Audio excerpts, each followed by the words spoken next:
일단 이게 저는 이제 사실 원래 전직은 지금 회사를 그만뒀는데 최근에 뭐 경제지 기자였고요. 약간의 국회 경험이 있고 2020년에 세습중산층 사회라는 책을 쓰면서 좀 저술 작업을 했습니다. 세습중산층 사회는 청년에 관한 책이었고요.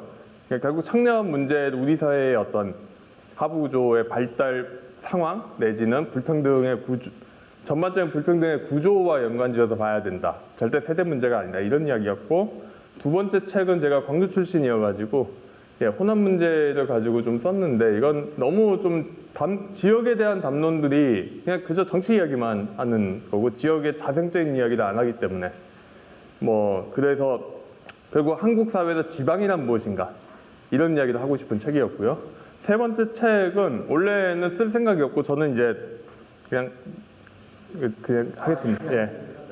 쓸 생각은 없었고, 그냥 원래 논문을 제가 대학원 박사과정이라 논문을 써야 되는데, 한겨레 21에서 연재 제안이 와가지고, 그거 한다고 시작을 해가지고, 이게 결국 책을 쓰게 됐는데, 결국 한겨레에서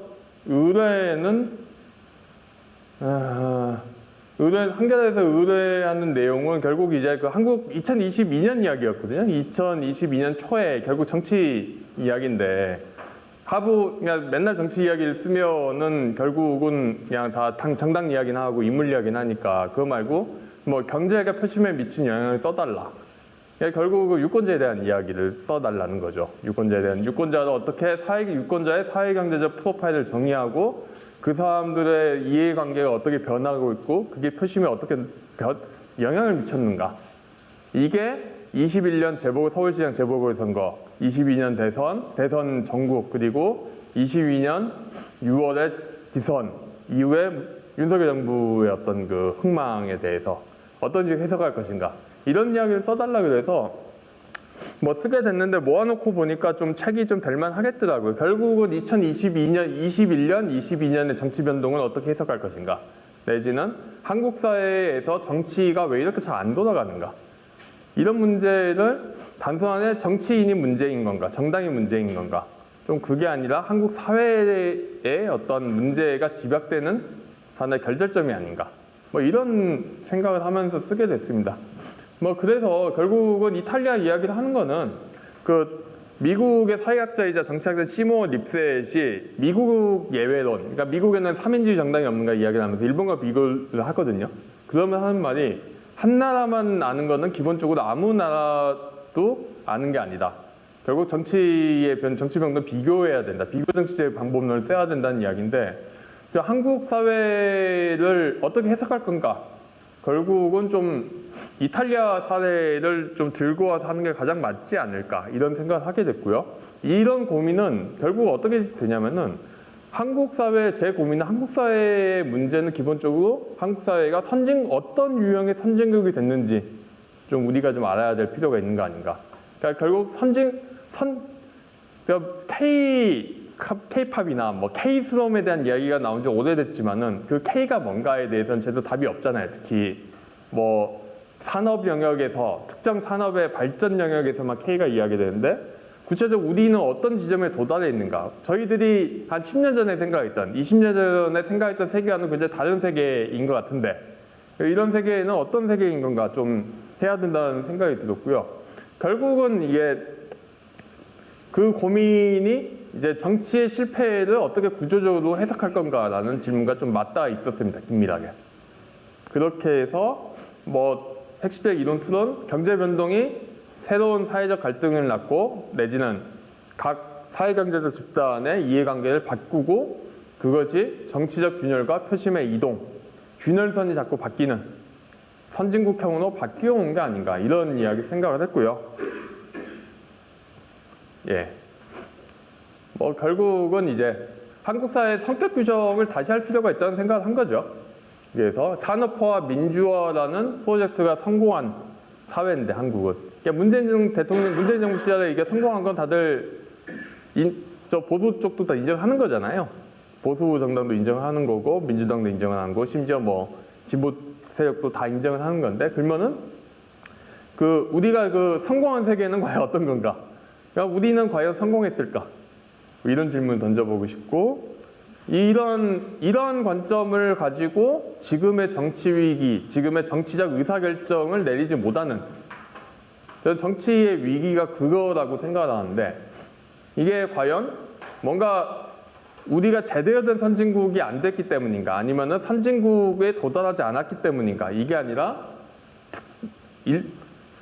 한국이란 선진국의 구조적인 특징, 한국의 발전의 결과 아닌가, 선진국이 된 결과 아닌가, 이런 생각을 하게 됐습니다. 뭐 대표적인 게 불평등의 심화의 양상이라든가, 또는 복지가 저는 되게 복지 정치가 앞으로 계속 중요해질 거라고 생각하는데, 지금도 물론이거든요. 복지 정치가 지금의 갈등 구조가 예전의 갈등 구조와 다른 새로운 갈등 구조가 대두되는 거는 복지 지출 수준이 이제 선진국 수준에는 슬슬 도달해가는 한국형 복지국가라는 걸 깔고 논의를 해야 되는 거 아닌가, 뭐 이런 생각을 하게 됐고요. 뭐 결국은 그래서 뭐 더 이상 이제 예전에 있던 저희가 익숙했던 세계에는 더 이상 작동하지 않는다는 생각을 하게 됐고, 핵심은 사회계약이, 한국에서 사회계약이 과연 존재하는가, 또는 예전에 존재했던 사회계약이 작동하는가의 문제를 좀 따져봐야 되겠다. 결국 이거는 공동체 자체가 없어 무너지는 현상, 정치의 기반의 어떤 사회적 신뢰가 무너지는 현상과 연관이 되고, 그런 관점에서 결국은 양쪽 한국의 거의 모든 정치 세력이 제대로 잘 작동하지 않습니다. 그냥 말펑전하고 있고요. 포퓰리즘 형태 다 드러나고 있고요. 전 윤석열 정부도 굉장한 지금 형태가, 그러니까 제도적 포퓰리즘의 형태를 보여주고 있다고 생각하는데, 네. 그리고 정당 자체가 향해화되고 있는 이런 데에 대해서 사회과학적 분석을 좀 해야 되지 않을까, 이렇게 생각을 했습니다. 결국 양쪽은 다 연결되어 있는 것이죠. 정치에 대한 실패를 어떻게 분석할 건가, 내지는 한국 사회의 진단을 어떻게 할 건가 하는 거는 굉장히 좀 맞닿아 있는 부분이라고 생각을 합니다. 뭐 그래서 그 끌고 나온 건 결국 이탈리아라는 이야기인데, 사실 이탈리아를 이야기한 거는 원래 시작은 복지국가 쪽 이야기였어요. 실제로 김현명 수석이 옛날부터 한 2000년대 초반부터 2010년도인가? 2013년이군요. 2014년 페이퍼에서 이미 한국은 난민호평 복지국가인데 기본적인 스트럭처는 그게 되게 영미형으로, 그냥 자유방위형으로 바뀌고 있다, 이런 이야기를 하거든요. 그러니까 사회복지 하시는 분들은 난민업이 꽤 익숙하십니다. 왜냐면은 복지국가 유형을 정의할 때 가장 고전적인 이야기는 북유럽, 중유럽, 영미로 나누는 건데, 그 남유럽에 있는 사람들, 이탈리아나 스페인에 있는 사람들은 우리나라는 중유럽하고 틀려요. 우리는 독일과 프랑스하고 완전히 틀린 세상이에요. 이런 이야기를 하면서 지중해형 복지국가를 이야기하거든요. 어떤 국가냐면은 이중노동시장, 그리고 이중복지제도, 그 다음에 자산 기반의 복지 시스템, 즉 집안채 다들 들고 있고 집이 노후보장 수단이 되는 복지 시스템, 가부장제, 낮은 여성의 경제활동 참가율 등등등등 해서 굉장히 이거를 난민호평 사회라고 이야기를 하는데, 이게 결국 한국 사회하고 굉장히 비슷한 모습을 갖고 있다는 게 첫 번째고, 두 번째는 난민업을 끄집어왔을 때 유용한 게 결국 한국 사회의 구조적인 지금 나타난 문제들을 굉장히 좀 보기가 좋습니다. 대표적인 게, 제가 되게 이탈리아 하면서 정말 이탈리아를 좀 더 책을 찾고 논문 찾아보면서 놀랬던 게, 이거 너무 한국스럽잖아, 이렇게 놀랬는데, 대표적인 게 이탈리아도 경제기적이란 말을 써요, 지들이. 왜냐면 50년대, 60년대 이탈리아가 원래 유럽에서도 낙후된 지역이었는데 좀 B급 공업국이었잖아요. 독일에 밀리고 프랑스에 밀리고 농업 수진국이었는데, 20세기 중반에 피아트 등 해가지고 그 자동차, 기계, 화학 쪽에서 굉장히 빠르게 수출 지향 공업화를 성공해서 빠르게 성장합니다. 그래서 80년대 1인당 GDP가 영국도 추월하고 프랑스도 추월해요. 그래서 미국, 일본, 독일 다음에 이탈리아 정도 경제 수준이 되거든요. 그냥 본인들은 이코노미 미라클이라는 표현을 씁니다. 그냥 너무 한국하고 비슷하죠. 그런데 이탈리아가 90년대 가면은 생산성이 뚝 떨어지고 경제 성장이 뚝 떨어지거든요.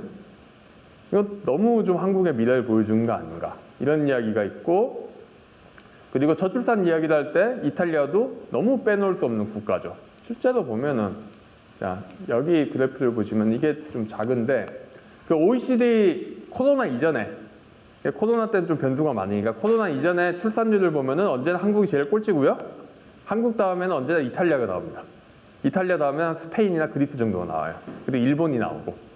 그리고 한국의 저출산을 따져봤을 때, 뭐 한국만 이야기하는 게 아니라 결국 국가 비교 사회적으로 이야기를 해야 되니까, 이번에 그럼 남유럽 이야기를 할 수밖에 없는 거죠. 뭐 그렇게 해서 이탈리아 이야기를 하게 됐습니다. 뭐 이런 이야기를 좀 하고 있고요. 이탈리아를 하는 가장 큰 이유는 결국 이탈리아가 포퓰리즘 정치가 되게 심한 건 다 알고 계시잖아요. 이탈리아 보면은 맨날 포퓰리즘 정당이 집고 나고 찢어지고 지들끼리 싸우고 뭐 이것저것 정치를 하는데, 이탈리아는 왜 포퓰리즘이 이렇게 그 포퓰리 약속의 땅이라 불릴 정도로 성공했는가 보면은 결국 기존 정당들이 94년도에 일거에 다 몰락을 합니다. 일거에 다 몰락하는데, 몰락하는 과정을 보면은 몰락을 보통은 이제 검찰 수사 마니플리테 때문에 몰락했다 이야기를 하는데, 단순히 그것만은 볼 수는 없어요. 왜냐하면은 당시에는 이탈리아도 사실은 양당제 내지 삼당제 비슷한 국가들인데, 그러니까 거대 정당들이 있고 거대 정당이 주도해서 연정을 구성하고 군소 정당이 그냥 묻어가는 시스템입니다. 언제나. 그래서 가장 중요한 정당은 기민당이었고, 기민당이 다른 정당을 모아서 공산당을 왕따시키는 시스템이었는데, 이게 반공 노선을 타니까요. 그 공산당은 만년 야당이고, 근데 기민당과 공산당이 80년대부터 지지율이 계속 떨어져요.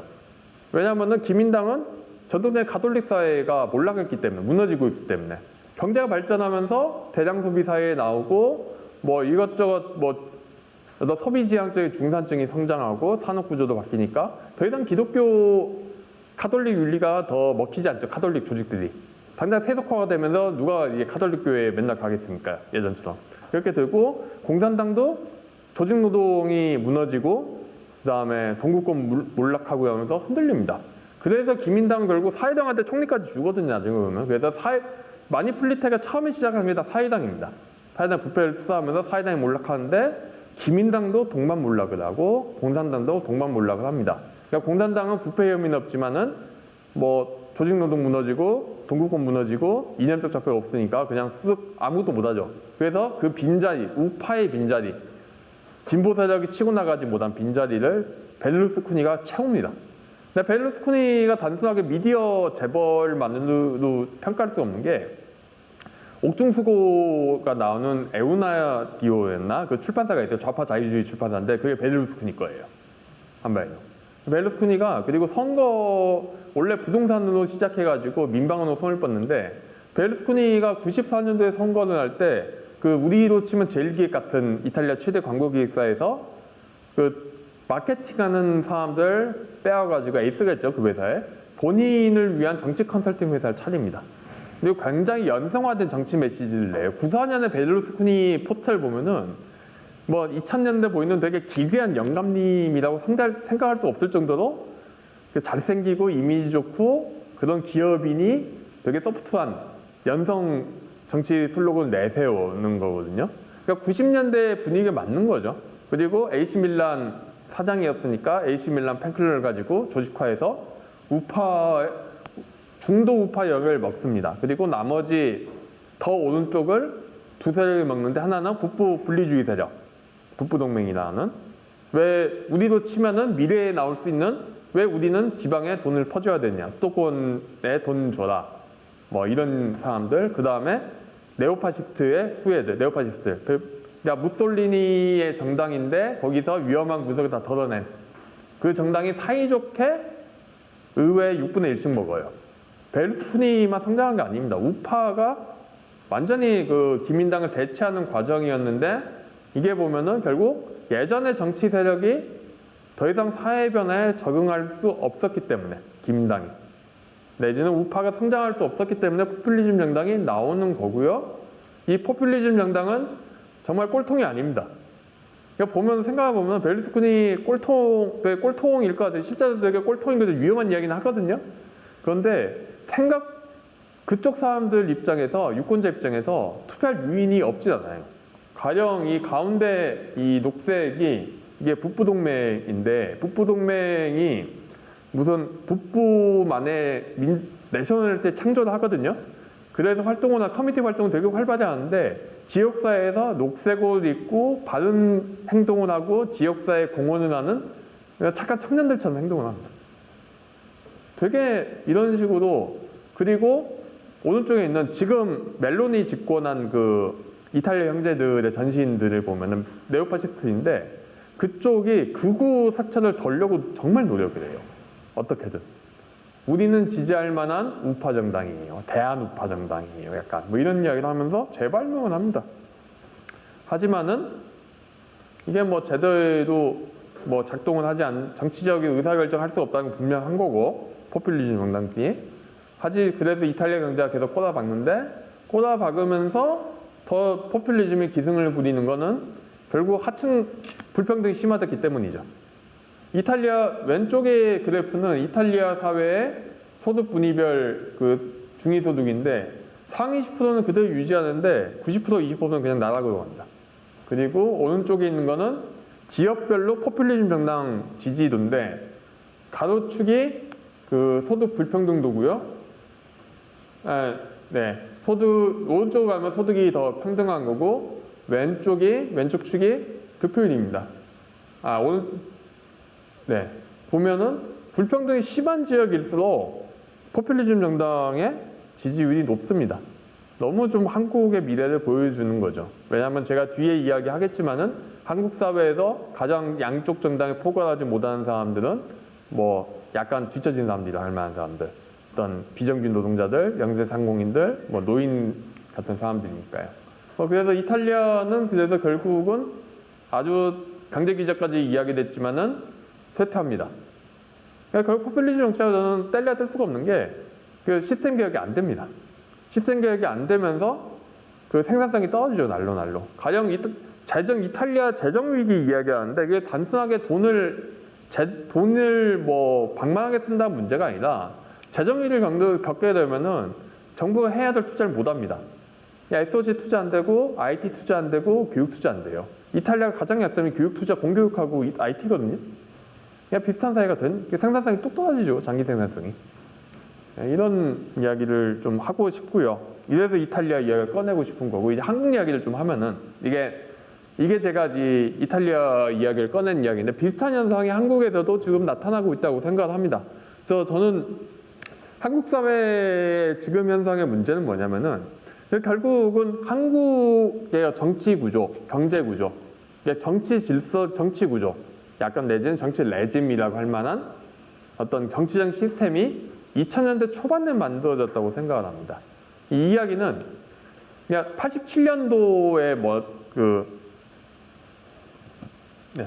87년에 만드는 6공화국, 이른바 87년 체제의 문제도 아니고, IMF 외환위기 때 만들어진 이른바 신자유주의의 문제도 아니고, 2000년대에 만들어진 일련의 정치적 구조가 더 이상 작동하지 않기 때문에, 그때는 성공해서 민주당도 그대로 따라가고, 보수정당도 뭐 한나라당, 새누리당, 국민의힘도 그대로 따라가는 그 시스템이 더 이상 작동하지 않기 때문이라고 생각을 하고요. 그 작동하지 않는 거는 뭔가 제대로 문제가 퇴화해서가 아니라, 하부 구조가 더 이상 이제 선진국이 되면서 더 이상 정치 구조를 뒷받침할 수 없게 됐기 때문이라고 주장을 합니다.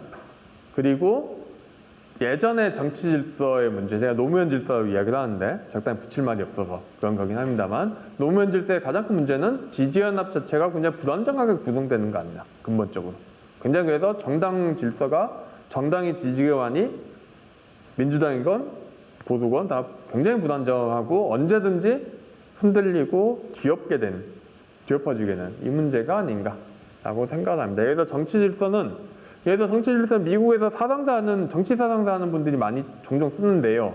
그 주로 설명하기 위한 거는 이제 뉴딜을 어떻게 이야기할 건가를 할 때 많이 들고 오세요. 그래서 뭔가 그 뉴딜 질서 이야기를 하고, 뉴딜 질서가 70년대 몰락하고 80년대 신자유주의 질서로 바뀌었다는 주장도 하는 분도 있고요. 그래서 뭐 단순하게 어떤 정치 일반적인 뭐 정당만 이야기하는 게 아니라 정치 지형을 만들어내는 이데올로기, 정책, 지지층까지 모두 다 포괄하고 한 2번에서 6번의 선거 사이클이니까 미국 대선 생각하면 10년에서 한 30년, 40년 정도 되겠죠. 이런 이야기를 합니다. 그리고 가장 큰 특징은 한 정당만 이 정치 질서에 영향력이 있는 게 아니라 한 번 형성된 정치 질서는 다른 쪽 정당까지 다 끌고 간다는 거. 그러니까 가령 뉴딜 질서가 민주당만 바꾼 게 아니라 공화당도 아이젠하워 이후에 원정주의적 공화당으로 바뀌었고 신자유주의 질서도 레이거노믹스 시작이 됐지만은 그걸 완성한 거는 클린턴인 것이죠. 빌 클린턴. 이런 이야기입니다. 이런 이야기고. 네. 네. 네. 뭐 이런 거고요. 뭐 이런 이야기를 좀 하고 싶습니다. 결국에 저는 노무현 대통령 당시 노무현 질서 이야기를 붙인 거는 결국은 그 한국의 정당 질서자, 정당 중심의 민주주의, 정당 민주주의가 2000년대 초반 굉장히 좀 변화를 했다. 상기임이 청산하면서 물러나면 옛날식의 정당이 없어지고 거기를 뭘로 채울 것이냐. 가장 성공한 모델이 노무현 대통령이고 당시에 다른 정당들이 그걸 다 추종해 가면서 어떤 그 작동을 했다는 거고 그 정당 간의 경쟁 질서도 2000년대 초반 만들어집니다. 그러니까 이제 누구도 부인할 수 없는 사실이 돼 있죠. 이 부분은. 그렇게 되면서 뭐 어떤 대통령제 87년 체제론 이야기하는 분들은 그냥 대통령제나 이야기하고 서정부제나 이야기를 하는데 그 문제가 아니라 한국의 민주주의의 구조를 보려면 결국 정당 간 내지는 정당 내의 경쟁 구조 내지는 정치 구조를 봐야 되고 그 정당 안팎에서 어떻게 대중 조직화나 동원이 이루어지고 또 이데올로기나 정치가 어떻게 만들어지는가에 좀 더 집중할 필요가 있다고 생각을 합니다. 뭐 되게 좀 그래도 저는 87년 체제는 굉장히 좀 게으른 그 담론이라고 생각을 하고요. 그다음에 뭐 이게 노무현 질서의 구성 요소를 보면 첫 번째는 일단은 정당에 의존하지 않는 민주주의죠. 다들 2000년대 초반 기억하시는 그 열린우리당 등등등 기억하시겠지만은 당시 플랫폼 정당론이나 오픈 프라이머리 이야기 나오고 결국 정당 밖에서 대중을 동원하는 형태가 발명이 되잖아요. 더 밀어붙이고 이건 민주당뿐만 아니라 국힘 한나라당도 마찬가지였고요. 결국 그래서 정당이 뭔가 중심이 되는 게 아니라 어떤 정당은 일종의 무대가 되는 거죠. 그 무대가 돼서 저는 되게 좀 약간 요즘 그 정당 당원의 생각이 틀리실 수 있는데 저는 요즘 당원 민주주의에 대해서 좀 회의적인 게 당원들 요즘 1,000원밖에 안 내잖아요. 1,000원에 6개월이잖아요, 당비가. 6개월에 1,000원 내는 당원이 이게 현대 정당에 과연 당원일 수 있는가? 진짜 당원 비율이 지금 당원 관리도 안 되죠, 보면은. 뭐 당원 명부에 있는 사망자 이런 거 하나도 안 떨어지면서 당원 수는 보면 전체 국민의 한 20%까지 육박하게 늘어났는데 당원 민주주의야 볼 수 없고 게다가 정당의 돈은 다 국가보조금이 가장 주된 세원이 되거든요. 칼퇴 정당이 되는. 이런 형태가 벌어지고 그 두 번째는 이 민주주의의 하부 구조에 결국 2000년대 경제적 성공이 굉장히 많은 걸 바꿨다고 생각을 합니다. IMF 다음에 IMF는 위기였지만 2000년대 초반에는 굉장히 호황이 왔었고 이거는 한국 자본주의의 질적인 구조, 특히 수출 대기업의 질적 고부가 가치화를 이끌었고요. 옛날에 현대차나 삼성전자 보면은 90년대까지만 해도 그냥 공장제도 저부가치 뭐 메모에도 되게 싼 거 만들어도 밀어내고 팝니다. 하지만은 2000년대 중반 넘어가면은 다들 고부가치 제품으로 이제 업그레이드 하거든요. 하고 공장들을 해외로 빼기 시작해요. 그러면서 수출 대기업에 기반한 그 고임금 노동자들이 등장하는 거고 또 그 고임금 노동자들의 소득을 기반으로 한 산업들이 등장하죠. 대표적인 게 증권업 그리고 IT 산업들이 등장하면서 경제 구조가 고도화됩니다. 이렇게 고도화되는 거는 당연히 새로운 상위 중산층 집단 형성을 하게 되는데 이게 보면은 되게 재밌는 게 2000년대 그 아파트 집값 담합이 2000년대 2003년쯤부터 시작이 되고요. 그 애들을 더 집중적으로 키우는 교육학에 대한 집약적 양육이라고 하는데 그 애를 논농사하듯이 집약적으로 키우는 행태도 2000년대부터 2000년대 중반 등장합니다. 그러니까 뭐냐면은 그 대졸자 부모들이 고졸자 부모 대비 양육 시간 훨씬 더 많이 쓰거든요. 보면 자녀 양육이 더 신경을 많이 쓰는데 그 행태가 언제 나타나느냐를 보면은 2000년대 중반에 나타나요. 그리고 2000년대 10년 가면 그 차이가 별로 유지가 됩니다. 그리고 뭐 주거 형태에서의 어떤 라이프 스타일의 변화 등등등이 다 2000년대 초반에 나타나는데 이게 결국은 단순히 라이프 스타일 문제가 아니라 정치적 행동주의하고도 긴밀하게 연관되어 있는 거죠. 중산층의 목소리가 훨씬 더 적극적으로 내지고 그게 정치 과정에 반영되는 형태로 나타납니다. 그리고 네 번째는 저는 이 부분이 이제 앞으로 이제 복지국가 한국형 재분배 시스템 어떻게 봐야 될 거냐도 점점 중요해질 거라고 생각하는데 한국형 복지국가 2000년대 초반엔 틀과 기본적으로 짜여집니다. 복지지수가 그냥 늘어나잖아요. 그래서 정점을 찍은 게 2011년에 무상급식 투표죠. 그러니까 결국은 그런데 이게 되게 재밌는 거는 일단은 거기에 대한 혜택은 자녀적인 복지라고 하지만은 흔히 진보 쪽에서는 실제 수혜되는 과정을 보면은 30대 후반에서 40대 초반에 그 애를 가진 사람들이 가장 수혜를 많이 보고요. 애를 가진 사람들의 그것도 소득 형평성에 그렇게 하지 않고 보편급여처럼 지급이 됩니다. 굉장히 중산층의 구매에 맞는 거죠. 특히 저자산 고소득 계층들. 도시 화이트 칼라에 구미에 맞는 복지 지출이 만들어지고 또 다른 한편에서는 경제 성장 과정에서 불만이 생기는 저소득층을 위한 복지가 점점 하나씩 갖춰집니다. 한 4가지 기둥으로 유지됐는데 4가지 모두 다 하나씩 무너지고 있죠. 뭐 경제적 민주주의는 포퓰리즘으로 변하고 있고 경제성장 고도화는 불평등이 점점 커지고 있고요. 중산층 행동주의는 중산층의 목소리는 커졌지만은 그에 못지않게 중하층에 대한 불만도 커져서 정당에서 아주 적극적으로 이탈을 해버렸고 복지 지출은 더 이상 가능하지 않습니다. 4가지가 전부 다 무너지고 있는 상황이 지금의 정치의 위기를 불러오고 있다고 저는 생각합니다.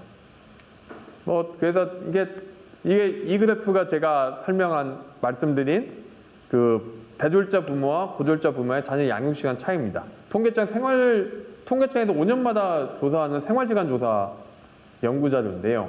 서울대 황치수 교수가 있고 빨간색 점이 대졸자 부모의 자녀 양육 시간이고 파란색 점이 고졸자 부모의 양육 시간입니다. 99년도엔 차이가 있지만 2004년, 2009년에 확 벌어지기 시작합니다.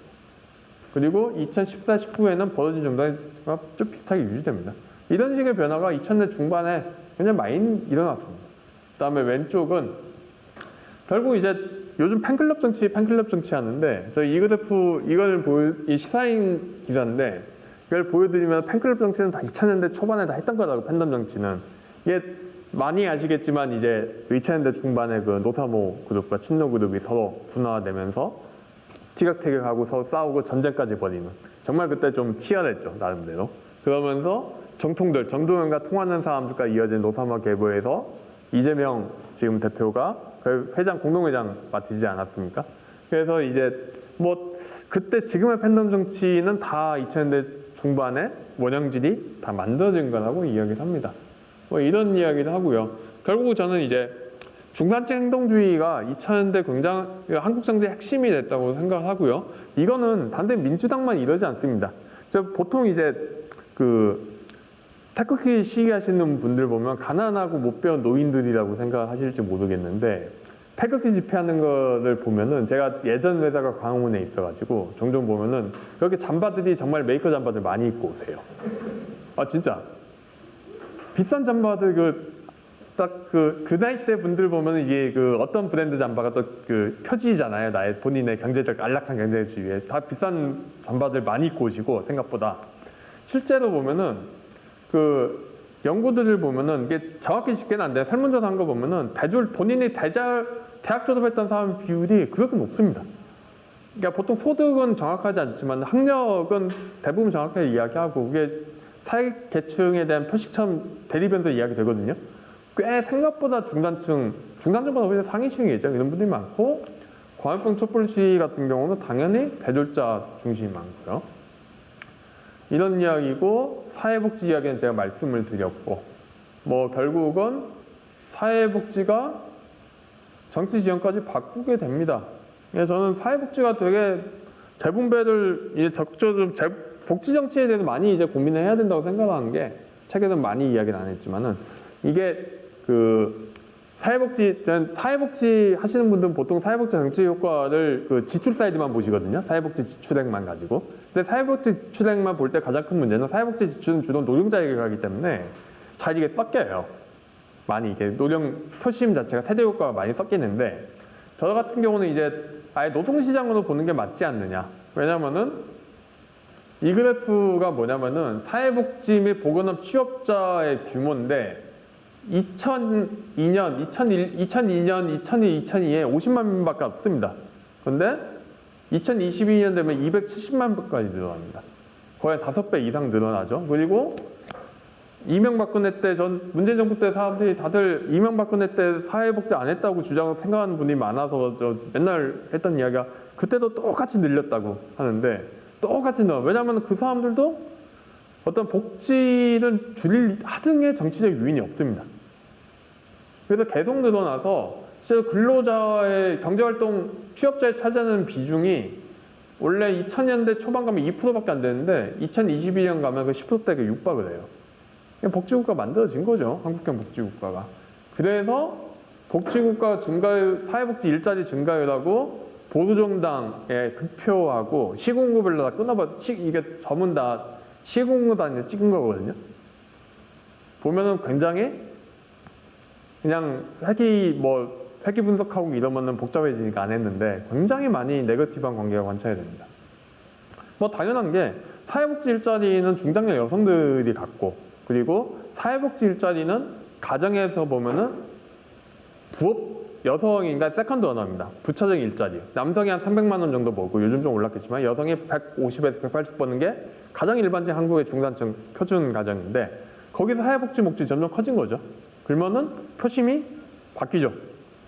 예. 이런 방금 전에 말씀하신 게 사회복지 근로자들이 늘어나면 보수정당 득표율이 낮아지는 거죠. 예. 그러니까 그게 어떤 그 2000년대 2010년대 정치적 변동을 좀 꽤 잘 설명해 줄 수 있는 거죠, 뭔가. 예. 그리고 뭐 그런데 이게 점점 무너질 수밖에 없는 게 결국은 사회계약이 중산층이라는 사회계약이 결국 이게 소멸을 할 수밖에 없는 상황이 됐고요. 앞에 다 말씀드렸지만은 중산층이라는 게 되게 저는 중요하다고 생각을 하는 게 그 중산층이나 복지사회라는 개념이 복지 이야기를 했지만 복지국가라는 개념이 90년대에 나타난 게 아닙니다. 박정희 대통령 때부터 복지국가 진짜 이야기 많이 해요. 왼쪽은 저 지금 문화부 장관 이제 되지 유인촌 씨 저렇게 잘생겨지더니 이거 깜짝 놀랐는데 야망의 세월을 캡처한 건데 저 유료 결제해가지고 캡처한 겁니다. 국내 유튜브에 없어서 예, KBS 그 유료 4,900원 찍어가지고 캡처한 건데 저게 그 이명박에 미화한 거잖아요. 미화한 영웅담인데 저게 태국공사 현장 미화한 거거든요. 저 때는 잘 살아보세였는데 이게 79년이에요. 12, 16 직전에 수출진흥 확대회의에서 근로자 복지우수기업에 포상을 하는 장면입니다. 박정희 대통령이. 한국형 복지국가가 70년대 때 이미 이야기된 거예요. 그리고 그때부터 어떤 근로자에 대한 중산층화가 점점 이야기됐던 거죠. 그래서 80년대 대량 소비 사회로 폭발합니다. 중산층에. 이게 뭐냐면은 80년대 경포대인가 어디 동해안 앞바다에 있는 자동차 끌고 나오는 사람들입니다. 80년대 보면 중산층과 그때 폭발하고 백화점 과소비 열풍 그때부터 시작되고 다 차 끌고 나오기 시작하거든요. 그냥 굉장히 좀 사회계약이 구혜근 하와이대 교수가 그 이야기가 구혜근 교수가 중산층에 예전부터 주목을 했는데 특공 중산층이라는 책을 작년에 내셨고 재작년하고 그러니까 결국은 가난의 탈출 다음에 모든 사람들이 잘 살 수 있다는 계약의 기제가 중산층이었던 거죠. 중산층인 건 그냥 모두 다 저 위에 있는 생활을 할 수는 없습니다. 그리고 다들 알아요. 그러니까 아파트 분양 광고만 봐도 어디 압구정 현대 아파트 광고 같이 고급 아파트 광고에서는 정말 그 모두가 꿈꾸던 삶을 아파트에서 누릴 수 있다 이런 이야기가 나오지만은 똑같은 아파트 광고라도 평범한 사람들이 들어간 아파트 광고는 여기서 살면 안락한 가정을 꾸릴 수 있어요. 근데 뭔가 그런 희망을 주는 거죠. 기회가 있다. 이게 중산층이라는 개념에 있었고 거기에 대한 소구력을 다들 있던 사람들이 보수 쪽으로 대통령을 합니다. 대표적인 게 이명박 씨. 이명박 씨도 이제 노무현 대통령 못지않게 코리안 드림의 대표적인 주자죠. 노무현 대통령은 어떤 변호사나 민주화라는 걸 상징하지만은 이명박 씨는 기업을 통한 대기업의 성장을 통해 입신양명 이룬 쪽이고 결국 그게 잘 먹히지 않으면서 아예 산업화 아이돌로 회귀를 해버리는 박근혜 대통령이 있고요. 뭐 하지만은 이게 지금은 아무도 믿지 않죠. 이 부분은. 아무도 믿지 않습니다. 저 판교 신혼부부라는 이야기를 종종 유행어를 쓰고 나는데 이게 2021년에 등장한 이야기인데 뭐냐면 어느 JTBC 어떤 드라마가 있는데 거기 나온 연예인 선남선녀 커플이 되게 판교에 사는 신혼부부 같다 면서 나온 이야기예요. 인터넷 커뮤니티에. 근데 그 말이 일단 남자는 전문직, 남자는 어떤 스타트업이나 IT 기업, 여자는 뭐 판사 같은 전문직. 그래서 주말에 골프 치고 카페에서 밀린 일하고 선남선녀고 결정적으로 판교에 아파트를 갖고 있죠. 근데 판교 아파트가 한 15억 하니까 미녀 부모한테 물려받은 것이겠죠. 예. 이런 삶이 일종의 표준적인 삶처럼 되면서 더 이상 내가 거기에 진입할 수 없다는 게 되면서 중산층이나 사회계약이 소멸하게 됩니다. 결국은 사회계약만 소멸했냐? 그게 아니죠. 결국은 정치적 프로젝트, 정당의 기획에서 아무도 유권자의 대다수를 차지하는 중하층들이 따라가지 않게 되는 그런 현상으로 나타나게 되고요.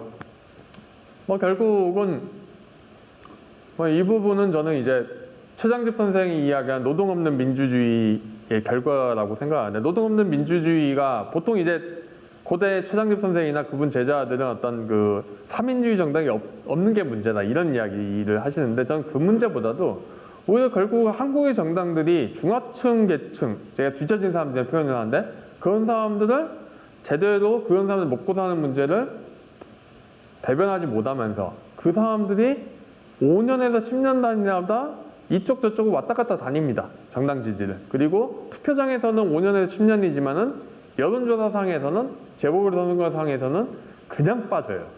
그게 한국 정당 내지는 한국 정치의 불안정성을 낳고 정당의 상시적인 위기를 낳는 거 아닌가. 이 문제가 지금의 정치가 안고 있는 문제라고 생각을 하고요. 이 목표를 그 핵심고요. 결국 이게 단순하게 민주당의 문제는 아닙니다. 보수 정당도 똑같은 문제가 있다는 게 이 윤석열 정부 너무 잘 보여주고 있죠. 윤석열 정부의 주된 지지층은 다들 다 아시다시피 문재인 정부의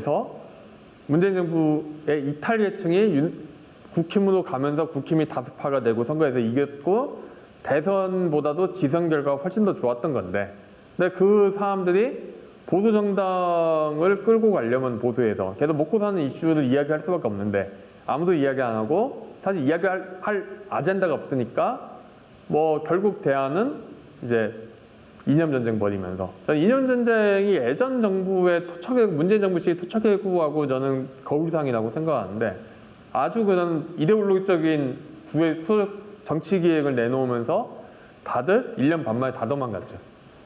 이런 현상들이 벌어지는 게 보수 정치의 위기지만은 이게 되게 일반적인 한국 사회의 이제 한국 정치의 모습이 되지 않았나 이런 생각을 하고요.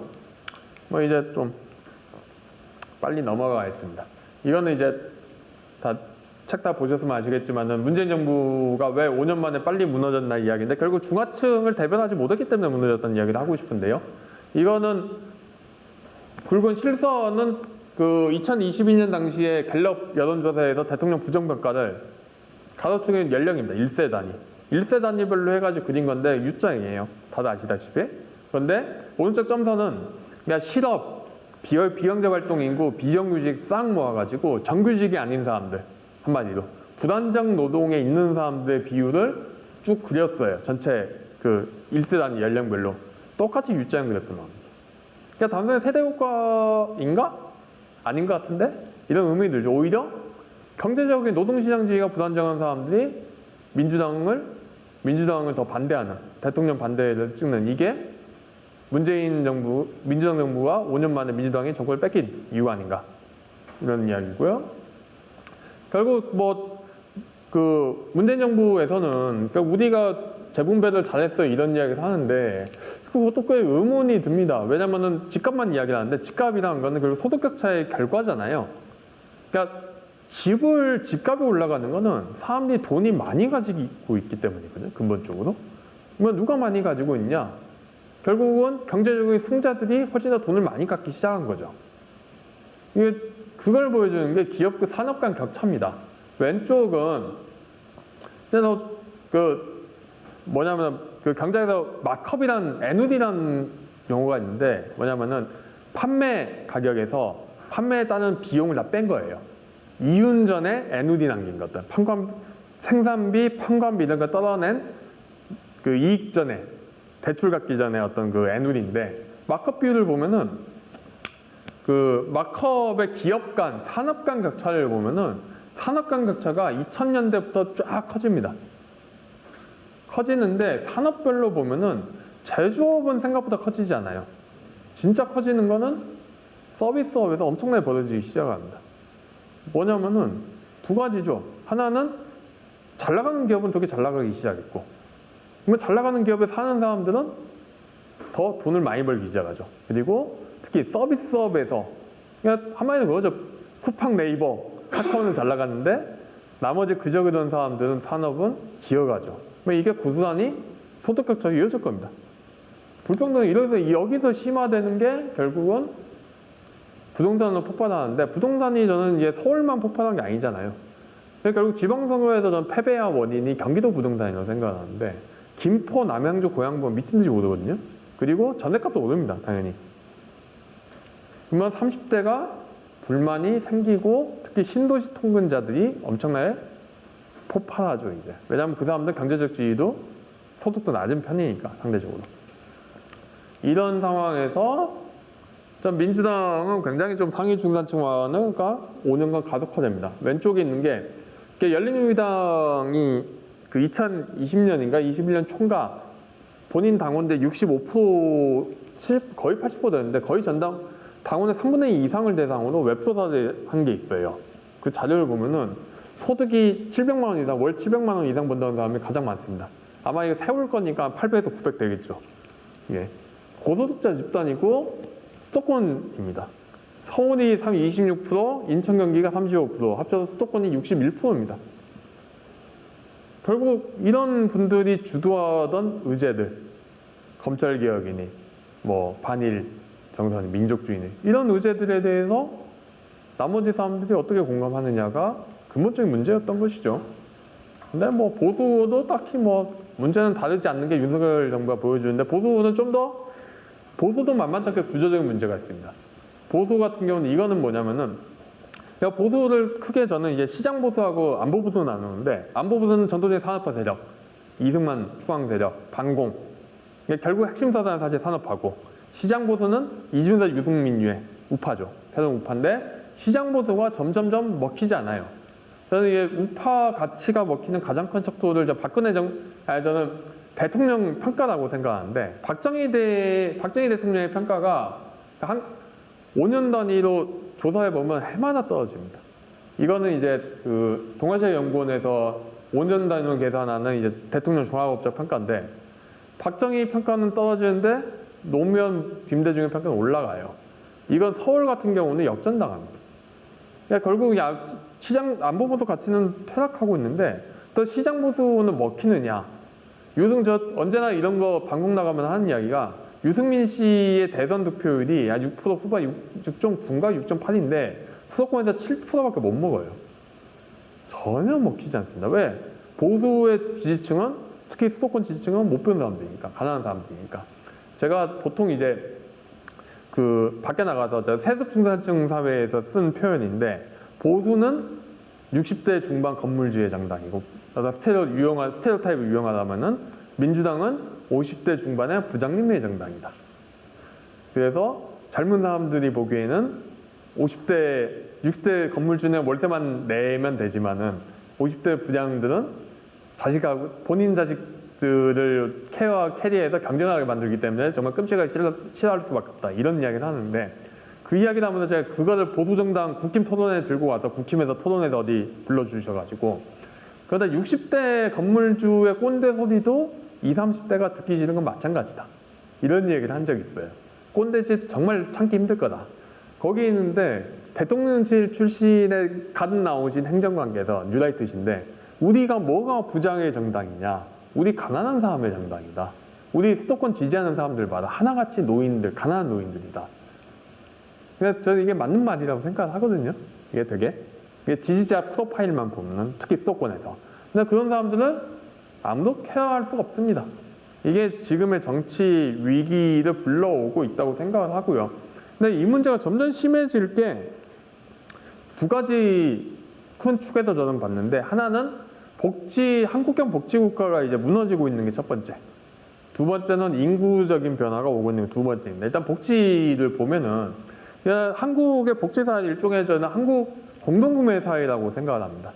이건 사실 복지뿐만이 아니라 건강보험, 연금뿐만 아니라 한 공공재, 국가가 공급해야 되는 공공재를 어떻게 만들어 왔는가. 그러니까 한국의 공공재 보기 시스템 공공재를 만들어서 나눠주는 시스템을 역사를 보면은, 한국은 원래 신흥국이라서 돈이 없어요. 신흥국의 특징은 재정 능력이 미약한 거거든요. 한국이 재정 능력을 키우는 거는 사실 신용카드부터 해가지고 부가가치세, 신용카드 도입, 신용카드를 기반으로 한 어떤 세원 탈루 가능성, 봉쇄, 그게 점점 확충되어 왔던 역사입니다.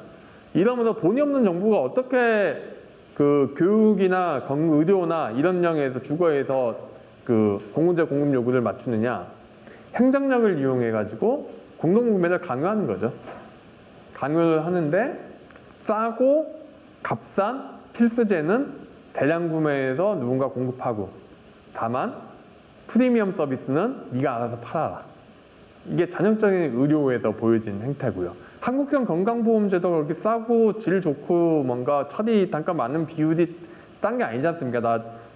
이게 필수 의료 그러니까 언제나 실손보험인 전에는 특진이 있었고 여러 가지가 있었잖아요. 그리고 그 전에는 대형 병원들이 권역별 대형병원 지정제가 있다고 폐지해가지고 서울에 있는 대형병원이 지방에 있는 사람들 전부 다 끌고 와가지고 장사할 수 있게 만들었죠. 교육도 마찬가지고, 주택도 마찬가지입니다. 이런 공동구매 시스템이 결국은 무너질 수밖에 없습니다. 왜 무너질 수밖에 없느냐? 첫 번째는 고도성장 사회가 끝났고요. 그러니까 공동구매 시스템의 문제는 이게 전형적인 옛날에 80년대 보면 사회주의 경제, 시장 경제, 동국공 경제하고 비슷하게 돌아가는 건데, 이 시장과 국가 사이에 중간 제3의 영역을 만들어서 운영을 하는 거잖아요. 근데 이게 언제나 보면 잘 안 돌아가요. 매끄럽지 않게. 그만 계속 뜯어 고쳐야 되거든요. 그리고 상시적인 불안 요인이 있습니다. 언제나. 그러면 그거를 어떻게 메꾸느냐? 정부는 고도 성장할 걸 전제하고 옛날 걸 끌어와서 메꿔요. 그게 전형적 연금 같은 경우죠. 국민연금을 보여주는 건데, 근데 고도 성장이 끝났습니다. 더 이상 그거를 제대로 잘 쉽게 고칠 수가 없어요. 두 번째로, 이게 대부분의 복지 시스템이 무너진 이유 가장 큰 원인이 저성장과 고령화죠. 지출이 늘어나니까. 그리고 세 번째가 이거를 보셔야 되는데, 이탈할 인센티브가 커져요. 중산층이 돈을 버니까. 대표적인 게 교육이죠. 교육 시스템에서 더 이상 이탈하는 거고, 그 다음에 건강보험 시스템에서 이탈 요인이 있는 거고, 대부분의 시스템에 이탈할 요인이 있고, 대신에 자기는 이탈하니까 추가적인 지불 의사가 줄죠. 결국 이제 비용을 여기에다 맞물리면은 누가 비용을 새로 부담할 것이냐, 게임에서 부유층은 우리 돈 내기 싫어요. 당연히 거죠. 이렇게 나와버리기 시작합니다. 그러니까 본질적으로 이제 복지국가 흔들리는데, 문제는 여기서 정부가 어떤 선택을 내리느냐, 진지하게 뜯어고치느냐, 그럴 정치력이 없죠. 정치력이 점점 없어지는 거고, 그렇게 되고 가장 나타나기 쉬운 현상은 복지 하시는 분들이 종종 쓰는 개념이 정책 표류라는 개념이 있습니다. 팔러시 드리프트라는 개념인데, 이게 어떤 개념이냐면은 유럽이나 미국의 70년대, 80년대 경험에서 나온 건데, 사회복지 개혁을 해야 돼요. 거기는 70년대도 위기였으니까. 근데 누구도 정치력이 없어요. 뭐 어떻게 해야 되느냐? 어떻게 하냐? 정부가 그냥 뒤짐지고 가만히 있습니다. 가만히 있어요. 그러면은 기존에 있는 시스템이 안 돌아가잖아요. 안 돌아가게 냅둬요. 또는 기존에 있는 시스템이 변질이 돼요. 축소되고. 그냥 그 상태로 두는 거예요. 그냥. 뭐냐면은 뭔가를 만들어서 나쁜 결과가 나온 게 아니라 뭔가를 하지 않아서 문제가 발생하게 되는 부작위의 정치가 일상적으로 일어나는 게 퀄리티 드리프트라는 개념인데, 이게 점점 일어나기 시작할 겁니다. 대표적으로 좀 전조가 보이는 게 윤석열 정부의 재정정책이죠. 재정정책 보면은 재정정책에 사실 문재인 정부도 꽤 책임이 있다고 생각하는 편인데, 결국 대기업 실적에 따라서 청수다평 재정이 만들어진 건데, 문제가 뭐 문재인 정부에서 그냥 생각지에 썼고 그냥 기회다 해서, 윤석열 정부는 기업으로부터 올 수 있는 법인세나 대기업 근로자의 소득세가 없네. 그런데 우리가 추경을 해야 되나? 야당 애들하고 민주당 빨갱이들하고 타협을 해야 되나? 이재명하고. 그것도 싫어. 건전재정 할 거야. 배째버리죠. 배 째면은 돈을 어디서 줄일까? 정치적 저항이 가장 낮은 데부터 줄여갑니다. 그래서 선택된 게 결국 과학기술 R&D가 될 수밖에 없죠, 이게. 또는 지방교부금이나. 이제 나타나기 시작한 거예요. 이 정책 편입 현상이. 이런 문제들이 이제 사회복지에서 굉장히 문제가 될 수밖에 없고요. 이게 되게 심각한 문제입니다. 뭐 그렇다고 결국은 이게 중산층이 이런 데에서 호락호락하게 진보적인 가치를 따를 것이냐, 그건 좀 아닌 것 같은 게, 아파트 문제, 주거 공공재 문제가 이를 잘 보여주고 있다고 생각하는데, 또 아파트 가격이 비싼 이유가 딴 게 아니라, 이게 오른쪽을 보시면은 아파트 대 빌라의 건폐율, 그러니까 전체 대지 대비 건물이 차지하는 면적과 녹지율입니다. 아파트가 건폐율이 20%밖에 안 됩니다. 빌라가 54%예요. 그러니까 나머지 공간 녹지 차이가 그만큼 나, 녹지 도로 차이가 엄청나요. 생활의 질이 차이가 납니다. 녹지율 보면은 빌라촌 3.4%밖에 안 돼요. 아파트 36%입니다.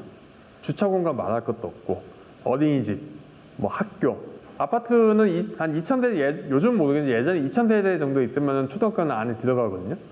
어린이집 몇 군데도 있고 여러 가지 들어가죠. 뭐 이렇게 주거 공제가 차이가 나면은 결국 다들 다세대 안사가 아파트를 살게 되는데, 뭐 아파트 그런 상황에서 아파트 가격 오르네? 아파트 가격을 때려잡아야 되나요? 하면은 다시 싫어하게 되는 거죠. 골치 아픈 상황이 벌어집니다, 일단. 결국 이거는 주거공증의 핵심은, 그러면은 이 문제까지 벌어지는데, 그러면은 빌라의 생활 요건을 개선하려면 사실 빌라에 있는 땅을 허물어가지고 거기다가 주차장 지어주고 도로 넓혀주고 뭐 주거 개선해야 되고 이제 돈이거든요. 안 쓰죠. 아파트 주민들이 쓸 이유가 하나도 없죠. 그래서 주거 격차가 심화됩니다. 그래서 이거는 왼쪽에 있는 그래프는 아파트의 평균 규모인데, 세대수인데, 원래 2000년대 글로벌 금융위기 전만 해도 500단위였어요. 점점 커져요. 그래서 최근엔 2016, 2021 평균 아파트 세대수는 중국 연도 기준으로 요즘 아파트는 한 700세대 됩니다. 점점점 여기서 나타나는 문제들은 다들 익히 아실 겁니다. 뭐 게이티드 커뮤니티 문제들이 벌어지죠. 이렇게 하부 구조에서 나타나는 굉장히 어떤 이기적인 성체에 사는 사람들이 나타나고, 이런 문제들이 보건 분야는 진작에 나타나고 있고요. 보건 분야 지출은 엄청나게 빠르게 1인당 지출이 늘어납니다. 이런 상태에서 추가적인 과세에 대한 의향은 점점점 떨어져요. 그거 되게 심각한 문제거든요. 사회복지 시스템이, 그래서 복지 정치가 옛날처럼 이게 무상급식 할 때 복지 정치가 더 이상 작동하지 않습니다. 앞으로 이제 큰 과제가 될 텐데, 이런 문제가 있고, 이게 한 축이 있고 다른 축이 인구 문제입니다. 인구 가장 큰 문제는 고령화인데 고령화가 단순하게 생산 인구가 준다 내지는 나이 든 사람들이 많아가지고 복지 지출이 늘어난다 이런 문제가 단순하게 아닙니다. 굉장히 여러 문제를 갖고 있는데 첫 번째는 사회 시스템이 많이 바뀌어야 돼요. 의제들이 바뀝니다. 이게 그 전체 장애인 중에 노인의 연령별로 비중인데요. 그러니까 한창 이준석 씨가 이제 장애인 이동권 가지고 이상한 소리 녹화된대. 장애인 이동권 가지고 되게 우파 포퓰리즘적인 이야기를 하실 때 한 건데 보면은 이게 실선이 65세 이상의 장애인 65세 이상의 비중입니다. 2000년대 2010년 이전만 해도 장애인 중에서 고령자 비중이 40%가 안 됐어요. 다들 저희가 못 먹고 못 살 때 장애인이 되신 분들, 산재당하시는 분들 이런 분들 장애인이었거든요. 근데 비중이 점점 늘어서 2021년이 되면은 전체 장애인의 절반 이상이 65세 이상입니다. 나이 들면 장애인 되죠. 가장 대표적인 게 귀, 보행 등등등등등. 그리고 뭐냐면은 일본 같은 경우가 결국 이제 노인 이동권이나 노인 친환경 주택 이야기 하거든요. 뭐 다 장애인 보행권으로 맞닿아 있어요. 그러니까 장애인 의제가 노인 의제가 되는 거죠. 그리고 장기 요양 보험에 대한 장기 요양이 필요한 사람들이 늡니다. 돌봄 서비스에 대한. 그러니까 돌봄 서비스가 늘어나는 게 단순하게 첫 번째는 장기 요양 보험에 대한 지출이 미친 듯이 늘어나고요. 장기 요양 보험이 2000년에 6천원밖에 안 들었는데 2021년에 장기 요양 보험 지출액이 11조 원입니다. 점점 늘 거예요. 왜냐 장기 요양이 필요한 사람들은 한 만 75세 정도 되셔야 되거든요. 그리고 장기 요양의 문제는 결국은 사업을 어마무시하게 빨아들입니다. 장기 요양 자동화 안 되거든요. 공장에다 찍어낼 수가 없어요. 돌봄 서비스는. 그러면 누군가 1대1로 붙어야 됩니다. 근데 1대1로 붙으면 어떻게 되느냐? 사람이 필요해요. 그럼 사람은 노동시장에서 수급해봐야 되는데 노동시장에 다른 사람을 끌어오면은 임금 자체가 오르고 사람도 구하기 힘들고 돌봄 서비스의 비용이 치솟죠. 이거는 일본에서 우리로 치면은 장기 요양을 얘네들은 개호라는 이야기를 하는데 개호 서비스를 받는 사람의 어떤 숫자하고 개호 서비스 종사자의 숫자입니다. 빨간색 실선이 개호 서비스를 개호보험 대상자고요.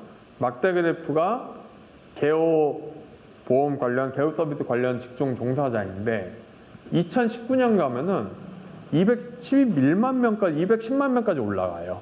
근데 이게 경제활동 인구의 3% 정도 되거든요. 한국 치면은 이게 똑같이 하면은 88만 명, 87만 명인데 이게 2019년에 금융 및 보험업 종사자하고 거의 비슷한 규모입니다. 그러니까 외국인을 어떻게 끌어오는 것도 문제고. 그러니까 지금은 이제 무슨 애들 얼라들 뭐 저가의 싱가포르처럼 동남아 이모 불러오자 뭐 이런 이야기 하지만은 그게 되게 골치 아픈 문제인 게 그분들뿐만 아니라 이제 나이 든 사람도 어떻게 돌볼 거냐. 돌봄 서비스 영역이 정확히 인력이 이동하기 쉬운 영역이거든요. 나이 든 사람들에 대한. 실제 싱가포르 같은 경우는 싱가포르 가산 노동자의 상당수는 나이 든 사람들 개호 서비스 합니다. 집에서 상주하면서. 이거 골치 아픈 문제가 되는데 결국은 노동력을 빠뜨리면은 돈에 대한 문제도 커지죠. 이런 문제들이 골치 아픈 문제가 되고 결국 그러니까 노인에 대한 문제는 이런 문제도 있지만 노인 집단 내부의 불평등은 점점 커집니다. 그러니까 가장 간단한 사고 실험을 해보면은 노인에 대한 이런 장기 요양이나 이런 예산들을 어디서 충당할 거냐? 소득세로 충당할 거냐? 이거 되게 소득세만 안 줄 거거든요. 왜냐하면 소득세를 하면은 결국은 세대 간 재분배잖아요. 세대 간 재분배 젊은 사람들이나 일하는 사람들 극렬하게 저항하겠죠. 그러면 일정 부분은 부가가치세 태워야 되고 또는 일정 부분은 재산세를 태워야 될 겁니다. 그런데 노인 집단의 재단의 불평등도는 어마무시하게 심합니다. 평생 동안 쌓인 소득 불평등이 이제 집으로 집약이 돼버리니까. 이게 상위 10%와 하위 10%의 평균 재산인데요. 나이가 들수록 쫙 올라가죠. 그리고 이런데 소득 격차도 심해요. 전체 연금, 국민연금 평균 수급액이 400만 원, 410만 원 정도 되거든요, 1인당. 이게 행정자료 가지고 서울대 구인회 교수팀이 한 건데, 그때 특수직예연금, 사학연금이나 공무원연금 받으신 분은 한 2,900 정도 받습니다. 어마무시한 어마무시한 격차가 있는 거죠. 이런 문제들이 벌어질 거고, 뭐 외국인 문제는 말할 것도 없습니다. 왼쪽 이게 서울시 전국에서 가장 외국인 주민이 많은 데가 충북 음성인데 한 전체 주민 15%가 외국인입니다. 왜냐하면은 거의 고속도로 3개가 깔리고 경기 남부에 있던 경공업 식품 공장 같은 데하고 뭐 쿠팡 물류센터 거기 초정센터 2개 있거든요. 물류센터 공장인데 거기 가면서 노동력이 많이 필요한데 국내에서 수급이 안 돼요. 외국인을 끌어와서 해서 15%인데 거의 이거 음성에 있는 외국인이 많이 있는 무국시장이라는 데 간 건데 인력사무소에 3개국어가 붙여져 있어요. 간판에. 중국어, 러시아, 타이어. 옆에 가면은 몽골어 전용 인력사무소도 따로 있고 국가별로 따로 있습니다. 외국인이 엄청나게 늘어나고 있는데 여기에 대해서 대부분 개토처럼 삽니다. 특정 동에 몰려 살아요. 특정 지역에. 그러니까 어떤 하면은 특정 아파트 단지에 시골 같은 경우도 몰려 삽니다. 그럼 어떻게 관리할까 문제가 이제 지방에서 커지죠. 서울에서 안 볼 생각이 없는데 동화가 어떡하냐. 당장 안산도 보지만은 제가 고향이 광주인데 최근에 광주에서 들은 재밌는 이야기가 광주에 어떤 초등학교가 있는데 거기가 공장 바로 옆에 있는 초등학교거든요. 한국인이 전체 학생 중 한국인이 3명밖에 없어요. 다 외국인이에요. 그러니까 비슷한 곳이 광주만 있을 거냐가 아니거든요. 엄청나죠. 그 다음에 지방 문제. 저는 이게 복지하고 같이 이제 급격하게 전선이 형성될 게 이제 지방 문제인데, 이 지방 문제 작년에는 레고가 있었고, 레고랜드 있었고, 올해는 새만금 잼버리가 있었죠. 제가 10분만 좀 더 할게요. 네. 잼버리 있었죠. 이게 결국은 예전에 있던 결국은 저는 이게 지방 문제도 일본과 비슷하게 약간 우회적인 재분배 기제죠. 수도권 중심의 경제 발전이 되는데 결국 소외되는 지방을 어떻게 할 거냐. 특히 소외되는 지방의 구중산층들을 어떻게 달래줄 거냐의 문제에서 개발사업을 내려보내주는 거죠. 또는 이게 하나의 재분배 시스템이고 두 번째는 이게 경제 발전 시스템으로서의 어떤 지역 예산의 편성. 그러니까 결국 제조업 중심이었던 지방에 SOC를 건설해 주는 거죠. SOC 건설해서 지역에서 뭔가 제조업을 만들라고. 하지만 다 워킹을 안 하면서 문제가 되고요. 그리고 워킹을 안 한 이유는 결국 예전처럼 제조업 중심의 나라가 아니기 때문에. 그러니까 요즘 지역 자체가 가장 골망한 사업이 뭐냐면은 공단 새로 만드는 겁니다. 공단을 만들면은 어쨌든 새 기업을 유치할 수 있고 티가 나고 여러 가지 장점이 있어요. 공단 안에 뭐 상업시설 같은 심지어 우회적으로 유치할 수 있거든요. 부동산 개발도 되고 경쟁적으로 공단을 만들어요. 그래서 공단을 만들어서 지급보증이 레고랜드 사태로 지급보증이 문제가 생겼지만은 강원도를 제외한 나머지 지역이 다 지급보증 빚이 다 공단 빚입니다. 대부분. 특히 그리고 지역의 출자 출연 기관 중 상당수 자본 잠식되어 있는데 다 공단이에요. 청주 같은데. 뭐냐면은 제대로 이게 기획 능력이 안 되고 하나같이 다 공단 만들면은 다 어디선가 문제 터지죠. 그리고 예산을 끌어온 데는 전형적인 예산적이 없습니다. 중앙정부에서 끌어올 수 있지만은 레고랜드처럼 이제 빚을 져서 금융시장에서 회사채 시장에서 끌어올 수도 있는 거죠. 왜냐면은 이제 한국 사회가 선진국이라서 민간 금융시장에서도 돈을 충분히 가꿀 수 있는 시스템이 됐기 때문에 이렇게 되면서 지역에 대한 어떤 지역의 경제 실패가 계속 쌓일 수밖에 없고요. 그리고 지역이 예전처럼 이제 다 예전 시스템은 굴러가던 데인데 이게 안 되죠. 새만금처럼.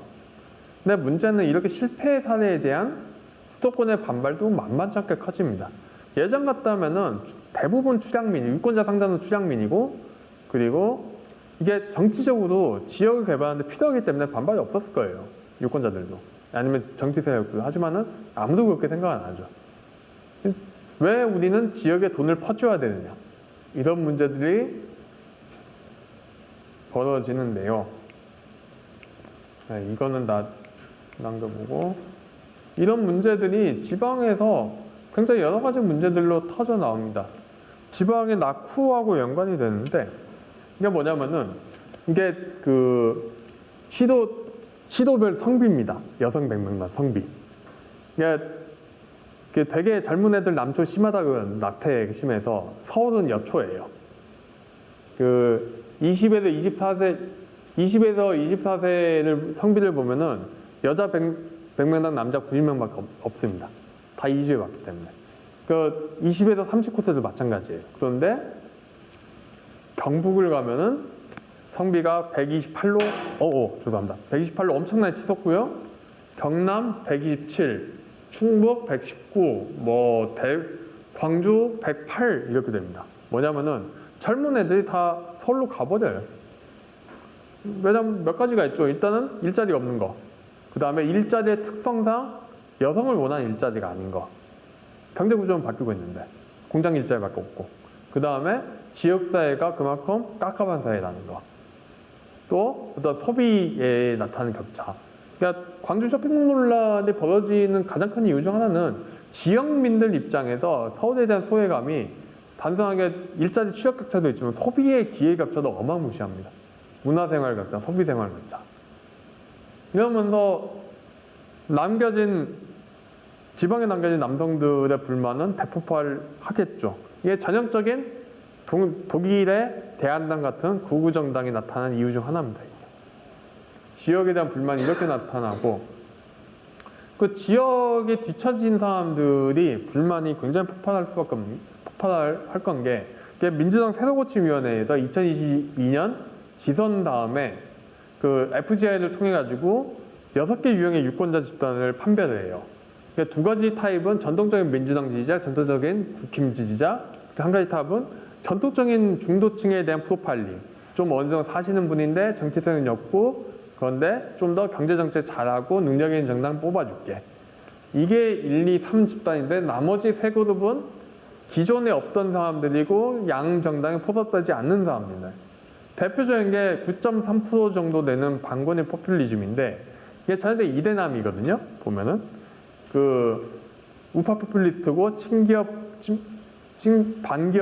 우파 포퓰리스트고 젠더 이슈에 민감하고 되게 민주당 싫어하는데 재밌는 거는 이 사람들이 복지를 좋아해요. 전형적인 포퓰리즘. 왜냐하면 불안정 노동자 비율이 그렇게 많습니다. 그러니까 이준석 씨나 어떤 능력주의 좋아하는 우파들이 포섭할 수 없는 그룹들이죠. 내지는 트럼프 지지하는 하층 백인들하고 굉장히 프로파일이 겹치죠. 그 다음에 민생 우선 한 6.4인데 이분들은 정치개혁 이슈에 정말 냉소적인 사람들인데 저소득 비정규직이 많고 지방거주자와 특히 여성이 많습니다.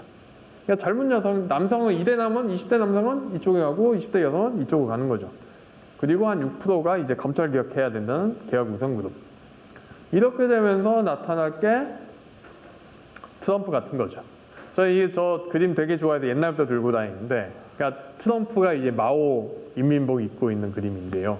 그러니까 전형적인 마오주의 혁명가인 거죠. 이 부유한 대도시를 뉴욕과 샌프란시스코 하던 부유한 도시에 잘 나가던 사람들을 포위해서 가난한 중소도시 농촌에 있는 사람들 동원해 가는 뭐 이런 사람들. 그 다음에 오른쪽에 있는 거는 그 2022년 4월 프랑스 대선에서 마크롱과 르펜의 지역별 그 지지를 나타낸 건데 마크롱 지지는 다 대도시입니다. 잘 사는 도시예요. 르펜 지지는 하나같이 못 사는 도시입니다. 대표적인 게 파리 북서부 이 지역입니다. 여기가 프랑스에다가 못 사는 도시 중 하나고 이게 못 사는 도시인데 보면은 옛날에 공산당 지지했던 사람들이 많던 데예요. 그 아미엥에로의 귀환이라는 쓴 사람이 있는데 이름이 맨날 헷갈리는데 이분이 그 게이고 노동계급 출신인데 그 결국 문예지 기자로 해가지고 사회가 교수가 됐거든요. 굉장히 자수성가한 사람인데 이 사람이 이야기하는 게 본인 가족들은 다 임대 아파트 살아요. 임대주택 사는데 옛날에는 트로츠키주의적인 공산당을 지지했던 사람인데 어느 순간 우리가 몇 해 뒤에 내가 성인이 돼서 가보니까 다 르펜 지지하고 있다. 이민자 증오하고 있다. 이런 이야기를 합니다. 이런 이야기가 되는 거고 그다음에 뭐 결국 뭐 포퓰리즘 정책 표류는 굉장히 일상화될 수밖에 없을 거고요. 결국 이제 나타나는 거는 정치적으로 뭔가 비정치적 의제를 동원하고 끊임없이 그것 때문에 선거에서 지는 거죠. 예, 이런 게 나타날 거고요. 포퓰리즘이 굉장히 일상화될 겁니다. 여기서 이야기하는 포퓰리즘은 단순하게 어떤 그 남미형 이야기 아니라 포퓰리즘을 요즘 이제 유럽의 극우가 성장하면서 포퓰리즘에 대한 정의가 많이 바뀌는데 유럽 학자들 사이에서 미국 학자나 굉장히 얇은 이데올로기라고 이야기를 합니다. 내용물은 없는데 오히려 정치하는 방식에 가깝다 이야기해요. 서로 적대하는 그 그룹의 투쟁으로 보고 본인은 순수한 민중을 대변하는 세력이고 부패한 엘리트 내지 인종적으로 분리 가능한 엘리트가 있고 순수한 민중을 되게 민주적인, 예를 들어 민주적이라는 게 중요한데 민주적인 지도자가 대변한다고 주장합니다. 요즘 정치판에서 유럽 정치판에서 많이 보여주고 심지어 브라질 같은 경우도 뭐 보우나우사우도 굉장히 잘 보여주고 많이 보여주는 행태고요. 이게 결국 그게 또 판단 정치와 연관이 되는데 왼쪽 송영길 씨 사진이고요. 이거는 결국 이제 판단 정치의 핵심은 그 지도자에 대한 서사 내지는 팬덤, 지도자의 서사 어떻게 확보하느냐.